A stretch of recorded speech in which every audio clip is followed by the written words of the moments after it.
Nous sommes prêts. Monsieur Lux donne le départ, le coup d'envoi.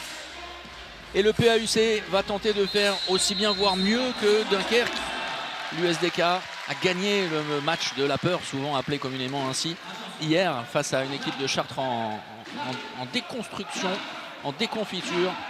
Évidemment. Alors sur les 10 dernières rencontres et le premier but du PAUC, signé Elliott Desblancs, et de ce moment compliqué pour son ancien club désormais pour venir prématurément. Et voilà de quoi il est capable. C'est un joueur qui met énormément de puissance, oui, et qui doit faire attention sur l'engagement rapide. C'était un tout droit. Non, pas là, j'avoue. Oh, superbe. Yaya Omar, facile. Allez-y. Il n'a connu que 3 clubs. Allez, il est beau. Oh, intelligent, Elliott Desblancs, parfait. Ce tir par en dessous. C'est bien aussi la réponse parisienne face à Aymeric Zepfel. Elliott Desblancs, oui, qui a navigué un petit peu, a vu là-dessus, ne sachant pas trop où se placer, déstabilisant la défense en demi-position, et de la verticalité apportée par le Paris Saint-Germain.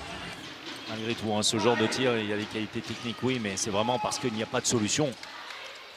Oh, le travail énorme de Lux de distance, regardez, avec la zone de combat, l'accélération, ça c'est bien, le changement de rythme, mais dans un trou de souris, Antoine Tissot.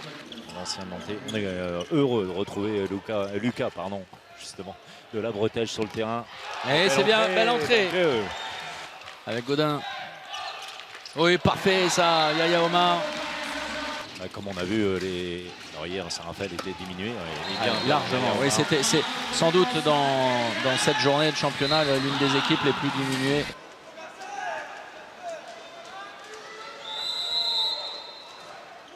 Ouais, on va en rester là avec un Bancu qui a tenu à toucher le ballon. Ça lui fait un arrêt supplémentaire sur sa feuille statistique. Et à la pause donc, oui, 14-18, 18-14 en faveur du PSG. Voilà, le PAUC qui doit mieux faire. Le coup d'envoi du Paris Saint-Germain, dominateur lors des 30 premières minutes, avec un manque de clarté dans le jeu aixois, mais pourtant il n'y a que, entre guillemets, 4 buts de différence. Après Elliott Desblancs, retour intérieur, pas de solution sur le décalage pour Tissot. Ça c'est remarquable, le tir en appui d'Elliott Desblancs.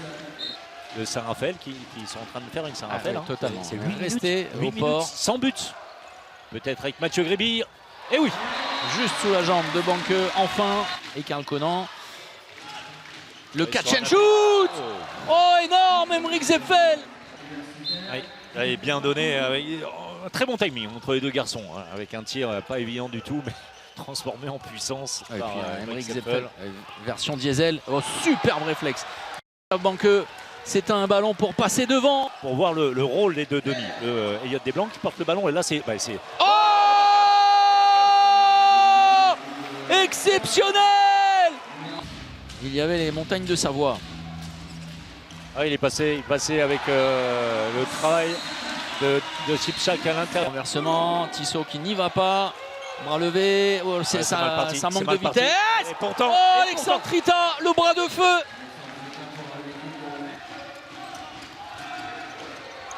Bonne position voilà, pour le retour.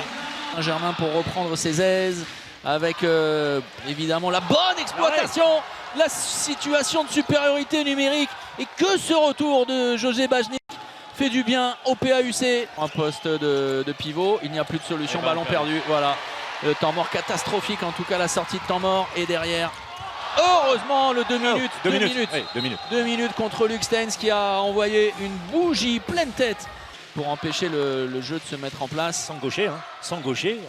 C'est Zepfel qu'on retrouve là-bas à droite. Il est passé, et l'arrêt de Yannick Rennes qui répond à José Bajnik. Noah Godin, en tout cas un ballon pour ne pas perdre pour le Paris Saint-Germain. Yaya Omar qui retourne intérieur. Noah Godin, le catch and shoot parfait de la part de l'ex-meilleur buteur du championnat danois. Ce sera pour Antoine Tissot face à... Oh, il est fort, il est fort, il est monstrueux. Yannick Rennes qui a fermé la boutique. Qui a quitté son poste d'arrière. Oh là, tout seul, c'est terminé. Mais Aix-en-Provence aura été courageux. Il aura manqué Oh, superbe là pour ce dernier but. Ça ne changera pas grand-chose. 32-28, score final. Paris conserve la tête du championnat à égalité avec le HBC Nantes, avec toutefois un match en moins. Paris maître de son destin dans une rencontre qui aura été compliquée à négocier, notamment au retour des vestiaires.